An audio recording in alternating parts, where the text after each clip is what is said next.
Olá, que a graça e a paz de Cristo Jesus, o Senhor, esteja com você, com toda a sua família. Eu sou o Clésio Ribeiro e hoje, para a glória de Deus, vamos para mais uma reflexão da Palavra de Deus. Antes de eu começar, você que não é inscrito nesse canal, se inscreva para você receber a atualização diária. Todos os dias tem mensagens inéditas no meu canal e tem mais um monte de mensagens no meu... Queridos, hoje eu quero falar sobre um tema extremamente importante, sobre família, a necessidade de protegermos nossa família. Não preciso ir muito longe para a gente saber que família é um projeto de Deus. Todos nós, quando casamos, fazemos aquelas juras bonitas, fazemos votos, fazemos aquela festa maravilhosa, mas quando vem o dia a dia, depois do casamento, depois que passa a festa, vem a realidade e muitas vezes nós ficamos desgastados pelas situações que nos afligem. Eu posso afirmar que todos nós, num dado momento nos nossos relacionamentos, sentimos desgastados, relacionamentos cansados, e por causa disso a gente acaba relaxando com algumas coisas na vida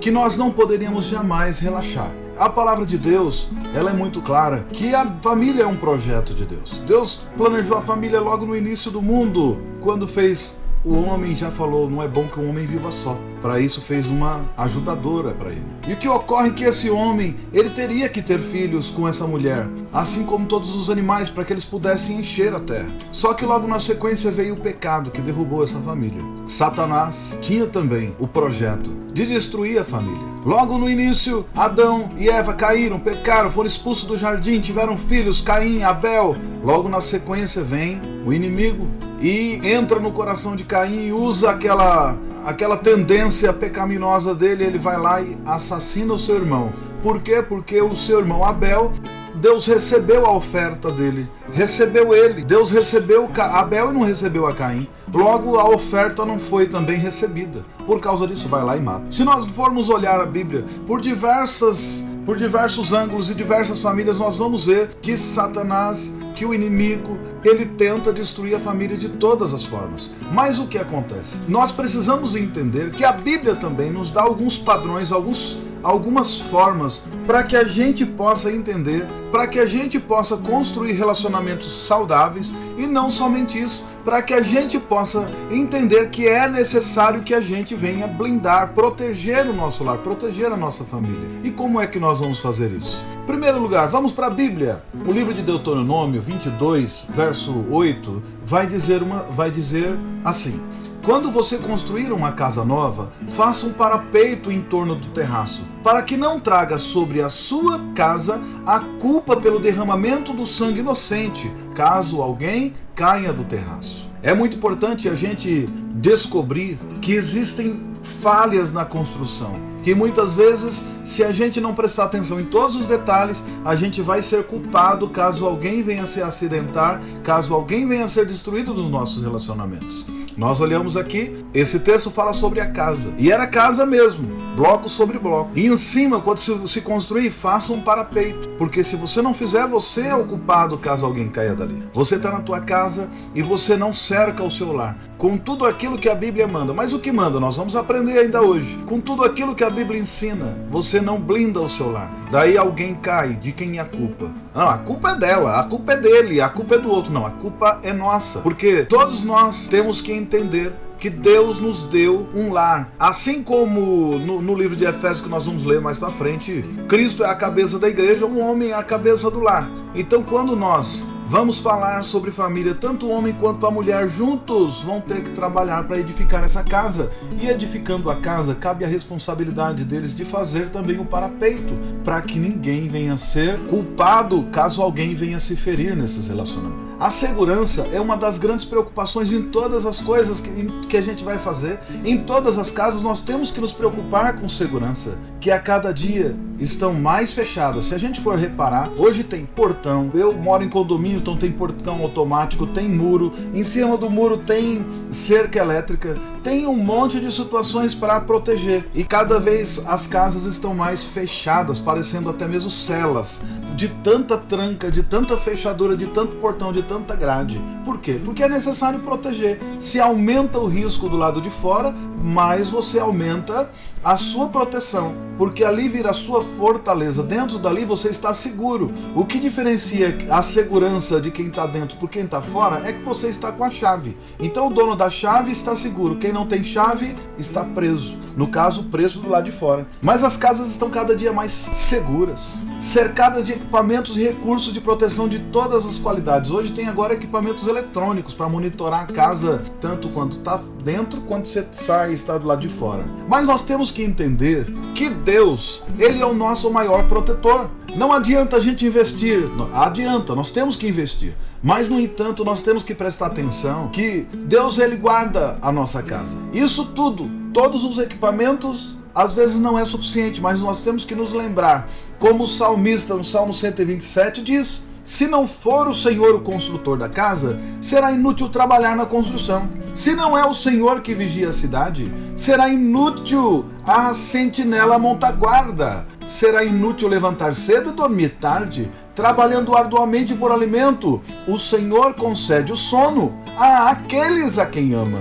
Os filhos são herança do Senhor, uma recompensa que Ele dá. Como flecha nas mãos do arqueiro, são os filhos nascidos da juventude. Como é feliz um homem cuja aljava está cheia deles. Não será humilhado quando enfrentar seus inimigos no tribunal. Como esse texto vem nos dizer que se Deus não construir a casa, se Ele não estiver no centro daquela família, já tem problema na construção. Mas se Deus não vigiar a casa, a cidade, em vão vigia a sentinela. As seguranças estão ali simplesmente por estarem, porque quando vier o inimigo, eles serão abatidos também. Então é importante a gente entender que nós temos que cuidar da segurança do nosso lar. Nós temos que cuidar da construção e nós temos que entender que o pilar fundamental da família, o pilar fundamental, as bases da família tem que estar fincada no grande construtor de tudo, que é o Senhor. Porque se o Senhor não estiver construindo a tua casa juntamente com vocês, tudo que você fizer vai quebrar, vai falhar.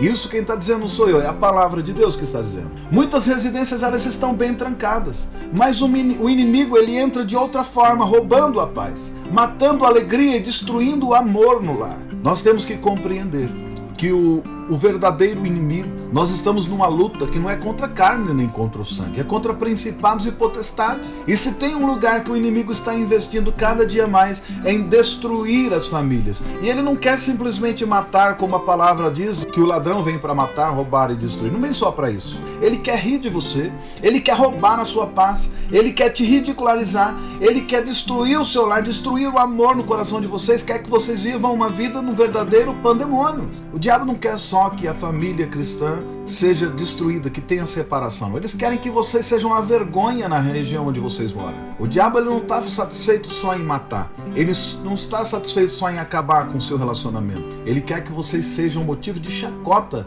por toda a sua vizinhança. Então tem que tomar cuidado. Coloque Jesus Cristo, coloque o Senhor no centro da tua família. Coloque Ele como teu escudo e protetor, para que não tenha brechas na vida de vocês, para que o inimigo não venha entrar e não venha roubar a paz de vocês, não venha matar a alegria, não destrua aquilo que foi o próprio Deus que construiu, que é o amor entre um homem, uma mulher e os filhos.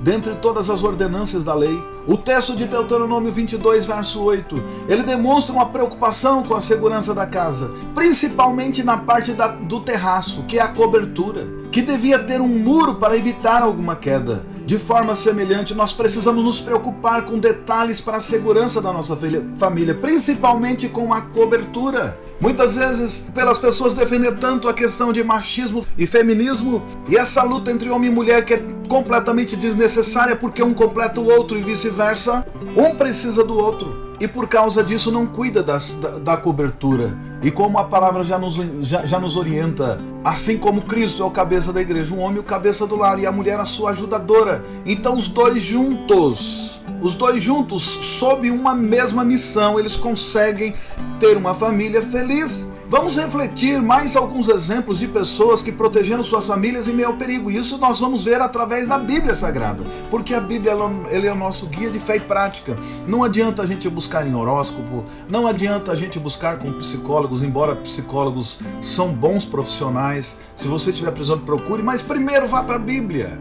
Se você tiver com problema de depressão, vai buscar um psiquiatra. Se você tiver com unha encravada, vai buscar um podólogo. Se você tiver com dente com problema, vai buscar um dentista. Não tem problema, medicina está aí, é pra gente usar. Mas entenda uma coisa, o que é espiritual? A família é espiritual e nós temos que compreender através da luz da Bíblia. Jó, no capítulo 1, verso 5 diz que terminando um período de banquetes, Jó mandava chamá-los e fazia com que se purificassem. De madrugada ele oferecia um holocausto em favor de cada um deles, pois pensava, talvez os meus filhos tenham lá no íntimo pecado e amaldiçoado a Deus. Essa era a prática constante de Jó. Jó cuidava dos seus filhos. Jó não só era temente a Deus, como ele sacrificava até mesmo em favor dos filhos dele. Ele orava pelos seus filhos, ele oferecia a Deus holocaustos para que Deus protegesse os filhos dele. E olha que depois a gente vê na Bíblia que mesmo com toda a preocupação na vida espiritual de Jó e com os seus filhos, e que ele orava e que ele intercedia por eles,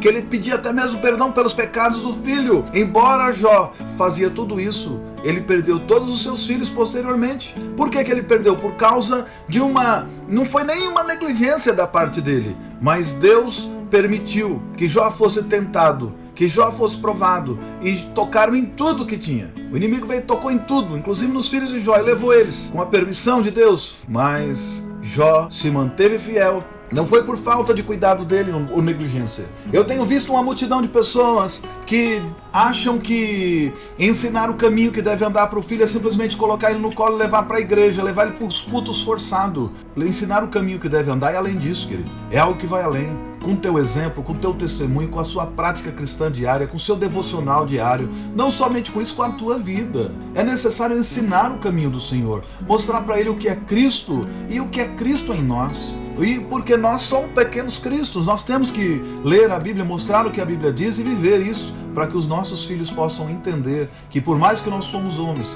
por mais que nós somos pecadores, por mais que nós erramos, nós lutamos, nós pedimos perdão, nós nos consertamos, nós buscamos ao Senhor, oferecemos nosso sacrifício de louvor a Ele, nós buscamos na palavra de Deus, nós tentamos nos corrigir, para que não venha acontecer coisas piores, para que eles não venham se perder pela caminhada. A oração, queridos, é uma forma de proteger a família. Jó mostrou isso. O poder de um pai e de uma mãe que ora por seus filhos pode determinar o sucesso em seu futuro. Muitos filhos nem percebem, mas tudo que conseguem é fruto da oração dos pais. Eu posso dizer isso, queridos. Teve uma época da minha vida que eu estive um pouco rebelde, que eu não queria saber mais da igreja, não por causa da igreja em si, mas por causa de algumas pessoas cruéis, com disputas para querer saber quem era melhor, quem era mais importante. Eu não quis participar desse jogo, eu virei as costas e fui embora.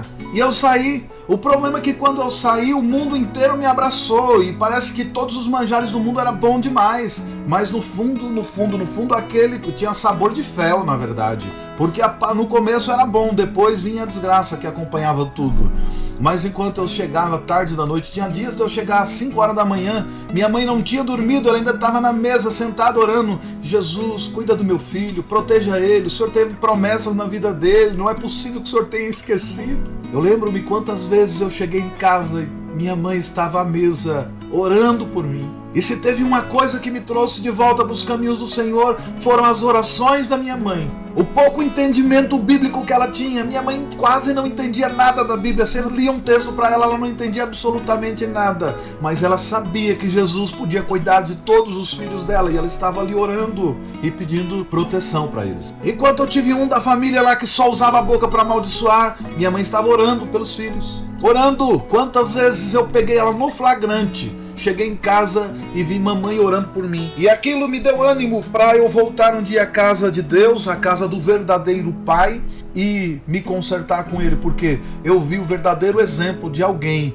que, por mais que não tinha um conhecimento muito amplo da palavra de Deus, mas que sabia que se ela orasse e se ela pedisse a Deus, ele estaria cuidando de todos os filhos dela. Não era só de mim não, tinha mais. O livro de Gênesis, no capítulo 7, verso 1, diz assim: Então o Senhor disse a Noé: entre na arca, você e toda a sua família, porque você é o único justo que encontrei nesta geração. Queridos, olha só que coisa tremenda. No trabalho de Noé, que foi edificar aquela arca, ele manteve os seus filhos sob sujeição a ele. Manteve todos aqueles filhos ali fiéis a Deus. Quando Noé recebeu o chamado de Deus para construir a arca, ele nem imaginasse o trabalho que teria. E foram muitos anos, mais de 100 anos que ele esteve ali construindo aquela arca. Mas ele tinha certeza que se ele não trabalhasse, ele não seria salvo quando o dilúvio chegasse, porque ele tinha certeza do que Deus tinha falado para ele. E foi assim, ele unido com seus filhos, Noé e seus filhos construíram a arca, que seria a proteção para sua família. Uma das coisas que faz com que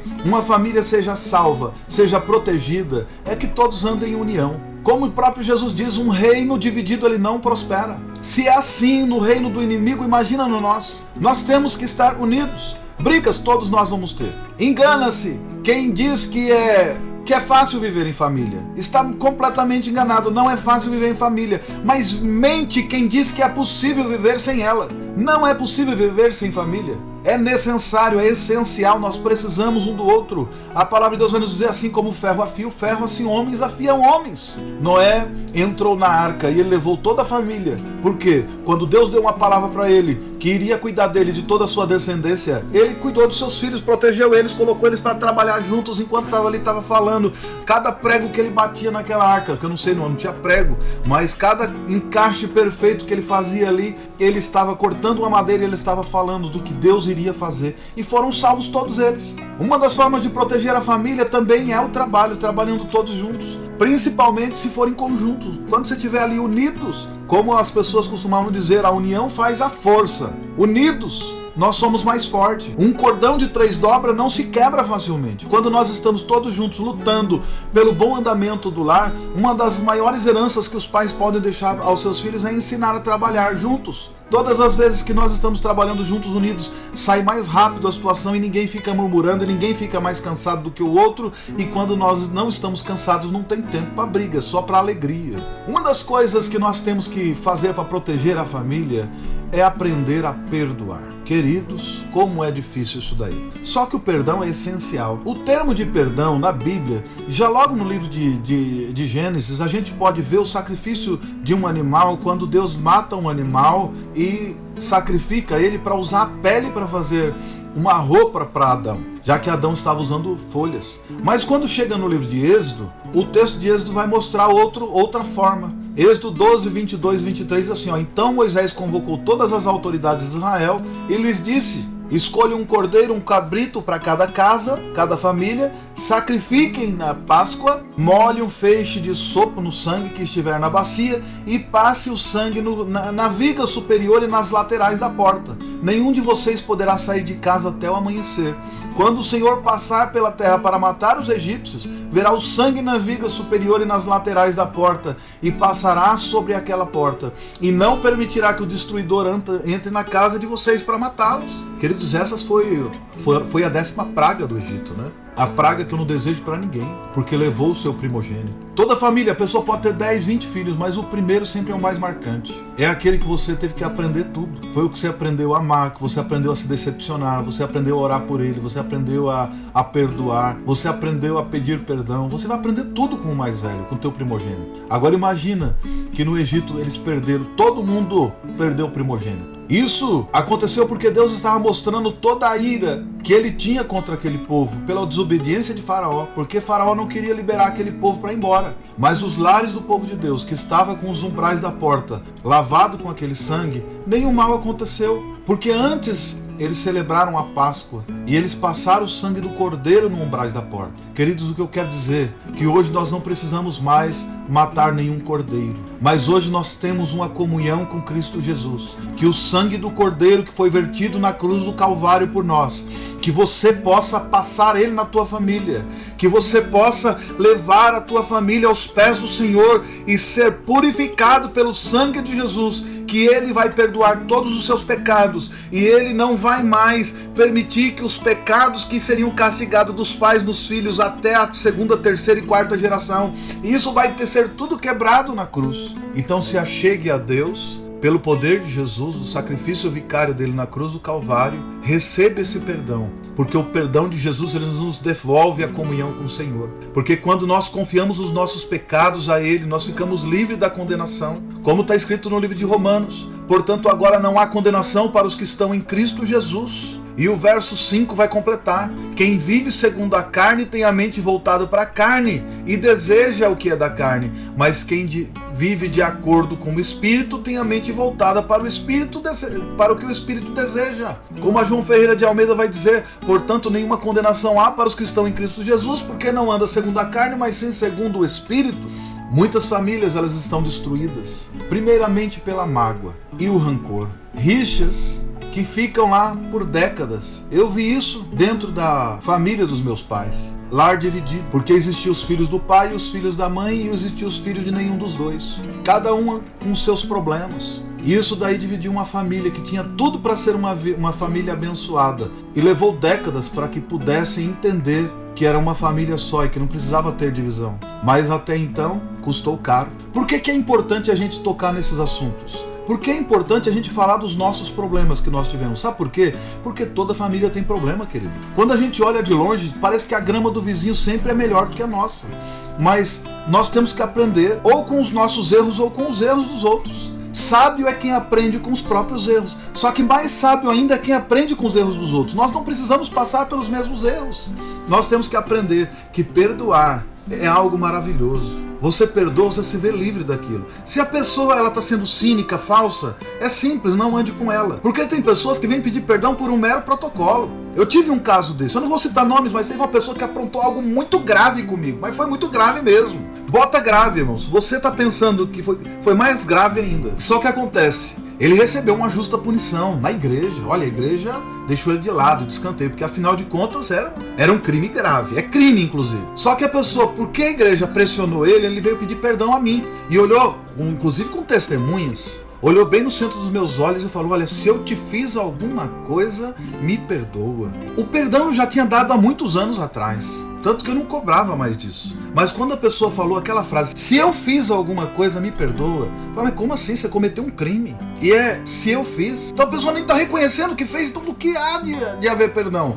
Então eu falei: olha, você já é livre para seguir a tua vida há muito tempo. Porque eu já te perdoei há muito tempo. Você não está entendendo o que é perdão. Porque você nem sequer reconhece o que você fez. Então perdão é uma coisa, confiança é outra. Eu não confio em você e nunca vou confiar, porque você é incapaz de reconhecer os seus próprios erros. Você é incapaz de professar com a tua boca o crime que você cometeu. Enfim, mas eu já havia perdoado. Eu ando com a minha cabeça erguida, eu durmo à noite, eu não tenho cobrado ele por nada disso. Mas o que eu estou falando aqui é: perdoar faz bem. Agora, quando a pessoa não pede perdão verdadeiro, quando ele não está arrependido, quando ele não é penitente, não tem como, porque a Bíblia diz: quando o homem confessa e deixa, a misericórdia alcança. E nós temos que perdoar. Queridos, mas confiança e perdão não andam juntos. Se a pessoa sequer pode reconhecer o que ela fez contra o outro, como é que ela pode alcançar um perdão? Porque para ser perdoado, nós temos que reconhecer como pobre pecador, carente da misericórdia de Deus. Quem é bom demais não pode alcançar perdão de Deus. Imagina dentro de uma família.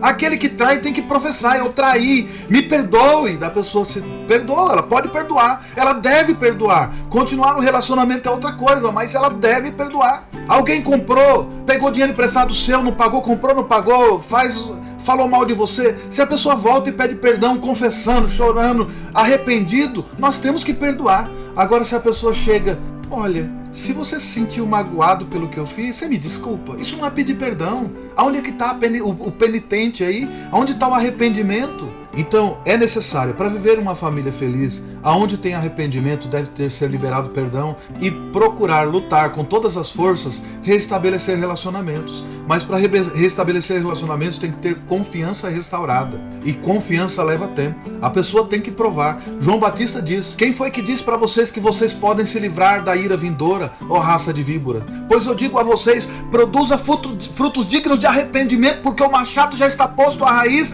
e quem não produzir frutos dignos de arrependimento será cortado e será lançado fora. Então, você quer ser perdoado? Produza fruto digno de arrependimento. para que você possa ser perdoado e ser restabelecido. Mas Deus, Ele te perdoa. Você já foi perdoado por Ele. A partir do momento que Ele morreu, Jesus Cristo, na cruz do Calvário, basta você entregar a sua vida a Ele, confiar nele, buscar a Ele. Salvação é uma coisa, relacionamentos é outra. Quer proteger sua família? Aprenda a perdoar. E aprenda a pedir perdão de verdade. Não seja um cínico na hora de pedir perdão. Se eu te fiz alguma coisa, cara, você é um safado, você traiu tua mulher, você traiu seus filhos, e você chega para eles falando, se eu fiz alguma coisa, toma vergonha na cara, começa a reconhecer teu erro e pede perdão de verdade. Me perdoa, eu quebrei uma aliança, vamos tentar reconstruir de novo. É assim que se faz. Precisa ter coragem de reconhecer que errou para que possa receber o perdão e se sentir livre. É necessário. Não é possível viver em família sem se falar em perdão. Eu sou uma pessoa que eu tenho uma memória de elefante, eu lembro de tudo.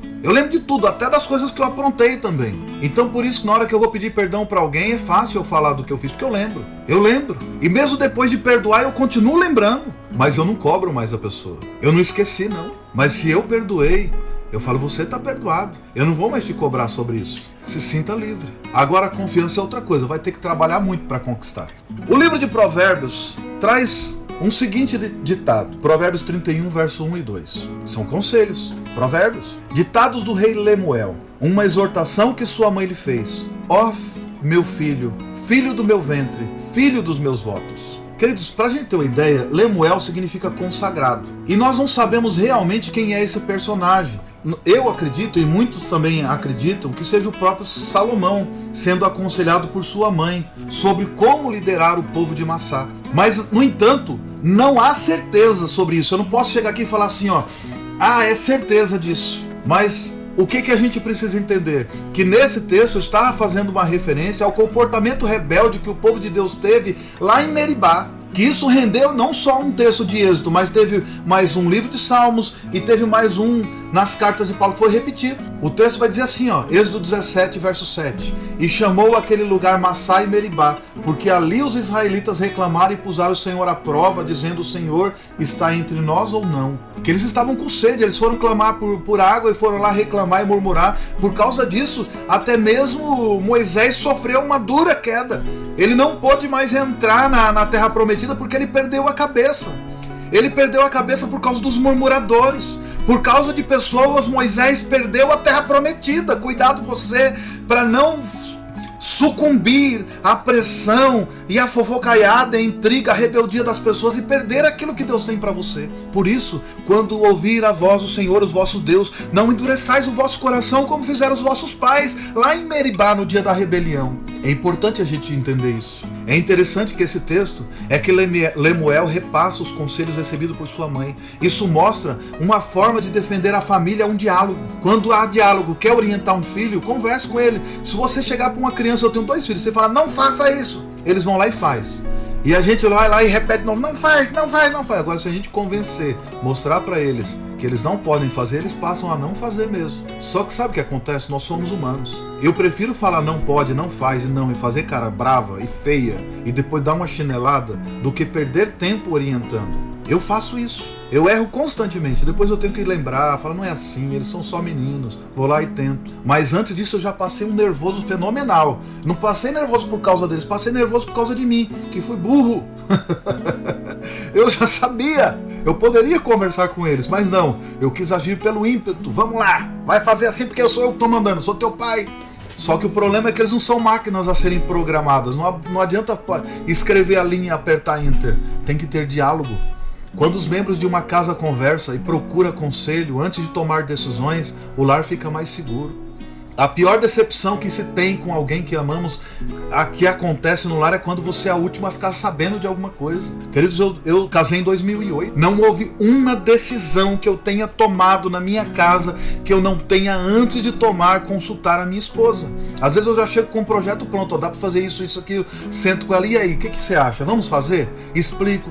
Olha, vamos fazer. Normalmente, quase todos os projetos que eu chego e que eu sento com a minha esposa, que eu vou conversar, que eu coloco ela a par de tudo, nós damos continuidade. Algumas vezes que ela fala não, eu nem perco meu tempo, porque depois eu não vou querer ouvir aquela frase. Eu disse. E essa frase, eu disse, é a frase mais dolorida que alguém pode ouvir. Então, quando eu sento para um diálogo, que eu exponho e que ela já coloca algum ponto de observação, eu falo, bom, deixa por aqui, fica como tá. Faça até cara de bravo, porque eu queria fazer, mas eu tenho que ceder. E o oposto também é verdadeiro, não tenha uma decisão que ela tenha tomado que nós não sentamos juntos para conversar. E é por isso que nós temos, pelo menos até agora, um relacionamento bem sucedido. Nós alcançamos sucesso em nosso relacionamento. Não significa que nós não tivemos problemas, nós temos e muitos.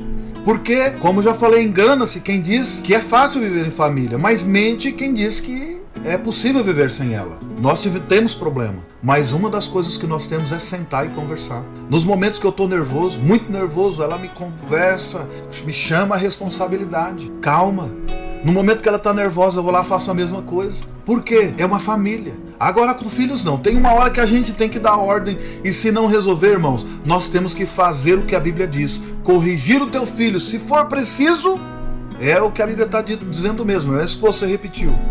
Não faço apologia, mas tem horas que é necessário. O livro de Gênesis, Abraão vai nos dar um grande exemplo. No capítulo 24, verso 7. O Senhor, o Deus dos céus, que me tirou da casa do meu pai e da minha terra natal e que me prometeu sob juramento que a minha descendência daria esta terra, enviará o seu anjo adiante de você para que te traga uma mulher para meu filho. O livro de Gênesis mostra, primeiro, que nós temos que ter diálogo na nossa casa, e segundo, conselhos sábios, e em terceiro, projetos. Precisa fazer projetos. Abraão deixou o projeto para que fosse lá buscar uma mulher para o seu filho, da família dele, para que não fosse com qualquer um da terra. Abraão tinha planos para o futuro de Isaac. Ele planejou. Não é errado ter planos para os seus filhos. Se vai executar outra coisa, mas começa a observar quais são as características deles, quais são as habilidades, para você planejar as coisas. Primeira coisa, um bom casamento para os seus filhos vai ser essencial. Comece a orar por isso. Mas começa a ver as habilidades do seu filho. O que ele tem mais capacidade? Para você não chegar com o teu filho que tenha muita habilidade na área de humanas e de locução e de conversar e de música, você querer colocar ele numa faculdade de engenharia. Às vezes o cara gosta de informática, gostar com tecnologia, você quer colocar ele na área de medicina só porque você acha que é bom. Então, não é o seu projeto para a sua vida, é para o teu filho. Então, olhe para ele, busque no Senhor, ore, busque o que é que o Senhor quer para os meus filhos. E assim você vai construir uma família saudável. Construa planos, projetos. Abraão, quando já estava perto de morrer, pediu ao seu criado, mais experiente, que seguisse sua orientação de conseguir uma esposa para o seu filho. E seus planos foram conduzidos por Deus. E tudo deu certo. Como está escrito em Gênesis 24, verso 12 ao 14. Então orou: Senhor, Deus do meu Senhor Abraão, dá-me nesse dia bom êxito e seja bondoso com meu senhor Abraão. Como vês, estou aqui ao lado dessa fonte, e as jovens do povo dessa cidade estão vindo para tirar água. Concede que a jovem a que eu disser, por favor, incline o seu cântaro e dê-me de beber, e ela me responder, bebe, também darei água aos meus camelos. Seja essa a que escolhesse para teu servo Isaac. Saberei assim que fosse bondoso com o meu Senhor. No texto de Gênesis vai deixar claro, e ele põe inclusive a prova. E a prova veio, e com isso ele pôde entender que Deus estava no negócio. Olha o que o verso 42 ao 48 vai dizer desse mesmo capítulo. Hoje, quando cheguei à fonte, eu disse: ó Senhor Deus do meu senhor Abraão, se assim desejares, dá êxito à missão de que fui incumbido. Aqui estou em pé diante dessa fonte. Se uma moça vier tirar água e lhe disser, por favor, dê-me de beber um pouco de água do seu cântaro, e ela me responder, bebe, também darei água aos seus camelos, seja essa que o Senhor escolheu para o filho do meu senhor. Antes de terminar de orar, em meu coração surgiu Rebeca, com um cântaro no ombro. Dirigiu-se à fonte, onde tirou água, e eu te disse, por favor, dê-me de beber. E ela apressou a tirar o cântaro no ombro e disse, bebe, também lhe darei água aos teus camelos. Eu bebi, e ela deu de beber também aos camelos. Depois lhe perguntei, de quem és filha? Ela respondeu, de Betuel, filho de Naor e Milca. Então coloquei o pendente no seu nariz e a pulseira em seu braço, e curvei-me em adoração ao Senhor. Bendito ao Senhor, o Deus do meu senhor Abraão, que me guiou pelo caminho certo para buscar o filho dele e a neta do irmão do meu senhor. Queridos, o planejamento familiar é algo indispensável para um futuro de uma família. Às vezes eu estou dando aconselhamento, estou trabalhando com o pessoal nos grupos familiares, e eu vejo que muitas pessoas não têm planejamento familiar, não sabem o que vai fazer daqui um ano, um mês, daqui 2 anos. Tem pessoas que sequer que sabem quanto é que eles vão ter de gastos durante um mês. Como é que eles querem ter uma família próspera e feliz? Não dá para viver uma vida do deixa a vida me levar, a vida leva eu. Você tem que se planejar, tem que ser organizado. Você tem que saber se o que você vai fazer, você vai dar conta. Para você não sair comprando e não pagando. Para você não ter um nome ruim na praça. Infelizmente, muitos lares que sofrem hoje, sofrem porque fazem as coisas sem pensar antes, não planejaram. Contudo, os projetos precisam ser colocados nas mãos de Deus, buscando a orientação do Senhor em tudo em oração. Queridos, nós temos que planejar cada coisa, mas nós temos que orar também. Provérbios 16, verso 1 diz assim, o homem pertence aos planos do coração, mas o Senhor vem a resposta da língua. Mas nós temos que planejar, nós temos que nos organizar e nós temos que orar também. Proteja a sua família com planejamento, tenha projeto, busque no Senhor, mas tenha fé. O livro de Êxodo, no capítulo 2, verso 2 e 3, vai dizer assim: e ela engravidou e deu à luz a um filho. Vendo que era bonito, ela o escondeu por 3 meses. Quando já não podia mais escondê-la, pegou um cesto feito de junco e o vedou com piche e betume, colocou o menino e deixou o cesto entre os juncos à margem do rio Nilo. Queridos, olha só o que Joquebede fez, um ato de fé. Primeiro, ela protegeu a vida desse que seria o Salvador de Israel naquele momento. Diante da matança dos inocentes, o casal Joquebede e Arão tiveram a ousadia de esconder seu filho Moisés e depois ainda o colocaram no rio para ser encontrado pela princesa e pelo próprio faraó. E o faraó é que tinha condenado todas as crianças. E o que condenou à morte todas as crianças foi quem sustentou o seu filho, o filho de Joquebede. Toda essa coragem provinha da fé que tinha em Deus. Se você nesse momento está pensando naquela musiquinha, Joquebede, Moisés não vai morrer. Irmãos, não morreu mesmo não. Não morreu e ele ainda trouxe libertação e ele ainda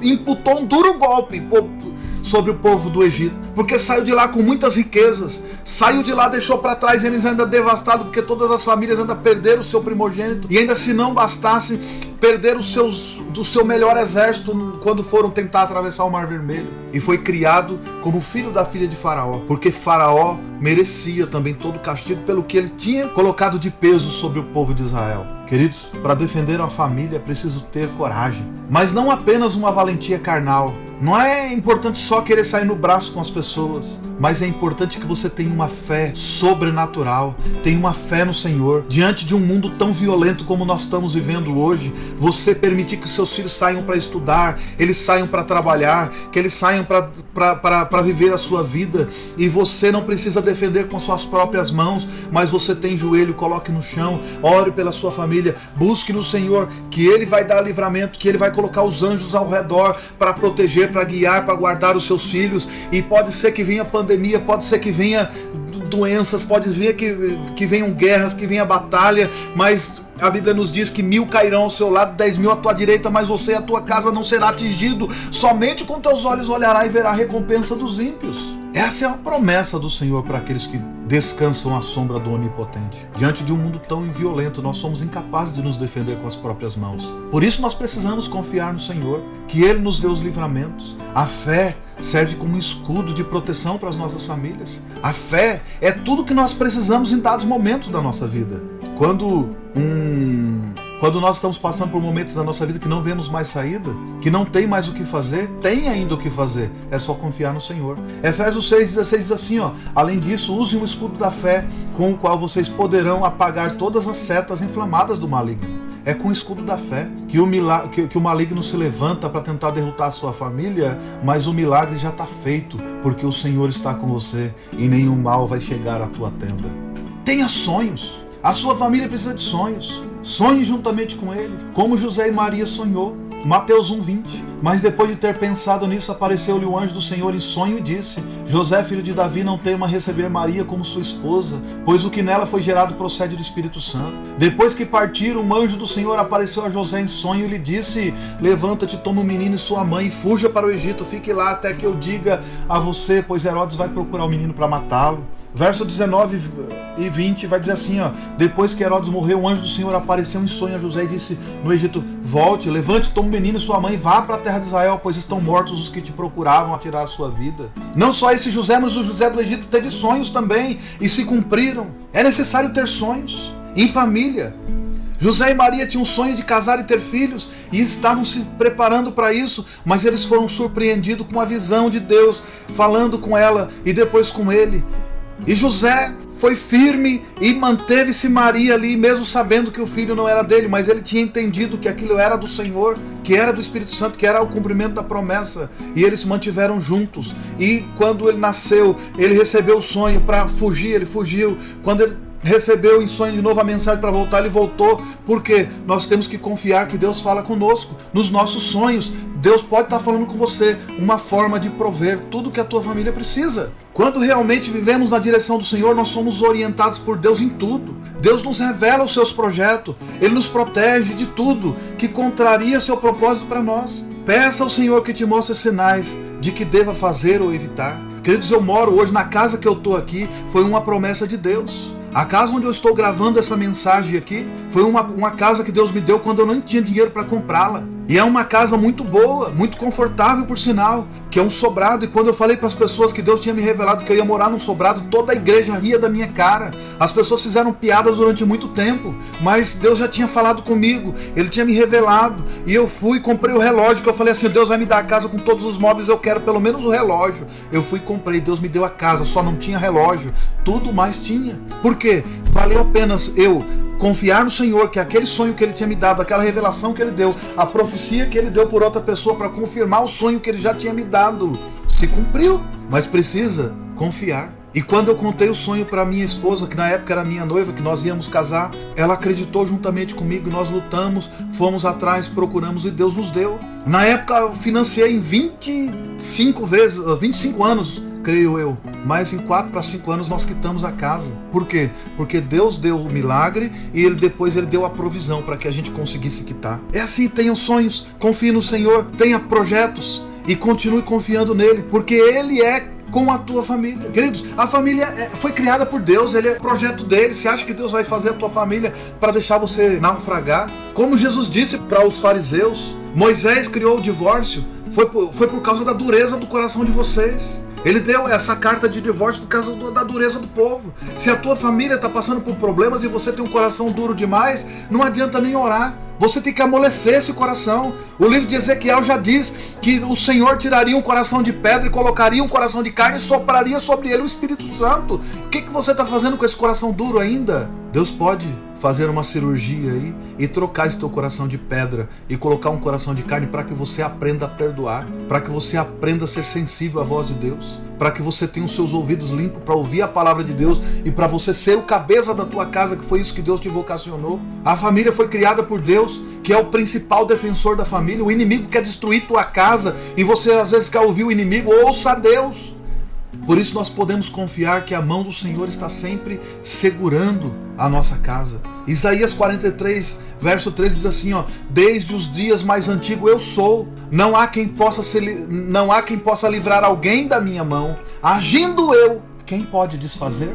A nossa tarefa, queridos, é orar, é confiar, é trabalhar, é aconselhar, é fazer projetos, é clamar ao Senhor, é orar, é buscar o perdão de Deus, é sonhar que tudo dará certo com a bênção do Senhor nas nossas vidas. Peça a Deus, converse com Ele, aprenda a orar, aprenda a confiar no Senhor, ore com a tua família de vez em quando, se junte ao redor da mesa. Pega alguns dias da semana, os dias, pelo menos uma refeição por dia, façam todos juntos. Se puder fazer mais que uma, façam ao redor da mesa, orem ali, converse com Deus. E Deus vai agir de forma sobrenatural na tua casa. Eu estou te falando isso porque eu tenho feito isso na minha casa e nós estamos prosperando.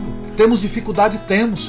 Mas todos os dias pela manhã nós tomamos o café da manhã juntos. Quando nós podemos, nós almoçamos juntos. Quando nós podemos tomar um café da tarde junto, a gente toma junto. Quando a gente pode jantar, a gente janta junto. O que a gente pode fazer junto, a gente faz. Porque isso é viver em família. Temos problemas, irmão, temos muito. Sabe por quê? Porque somos humanos. Mas tem uma coisa que a gente aprendeu a fazer, que é de vez em quando a gente tem que abaixar a nossa crista, ir lá e pedir perdão. Não dá para ser pescoço duro, não dá para ser implacável. Nós temos que aprender a perdoar dentro da nossa casa e aprender a pedir perdão também. Porque não é porque você é pai que você não erra com seus filhos, você não é superior não. Você é humano. E Deus te confiou um lar que você de vez em quando precisa reconhecer seus erros. Ir lá e pedir perdão e tentar mudar. vai errar de novo, peça perdão de novo e tente mudar, porque quem confessa e deixa alcança a misericórdia. Lucas 11, 21 e 22 vai dizer assim, quando um homem forte, bem armado, guarda sua casa, seus bens estão seguros. Mas quando alguém mais forte o ataca e o vence, tira-lhe a armadura em quem confiava e divide os espojos. Então, queridos, não adianta você confiar na força do teu braço. Confie no Senhor, deposite toda a tua confiança no Senhor, ore pela tua família, invista tempo em oração pela tua família, pregue o evangelho para eles todos os dias se for preciso, convide-os para meditar na palavra de Deus juntamente com você. Não sabe pregar, não sabe orar, vai aí, ou escuta as minhas mensagens, escuta as mensagens de outros homens de Deus aí no YouTube, juntos. E vocês vão crescer na graça e no conhecimento da palavra de Deus, e Deus vai proteger a tua família. Entra nos projetos da tua igreja local, junto com a tua família, não vai sozinho não. Você vai evangelizar, vai sozinho? Não, leva tua esposa, leva seus filhos. Esposa, leva seu marido, leva seus filhos. Não dá para um estar lutando pelo reino de Deus e o outro deitado em berço esplêndido. Todos nós temos que remar juntos.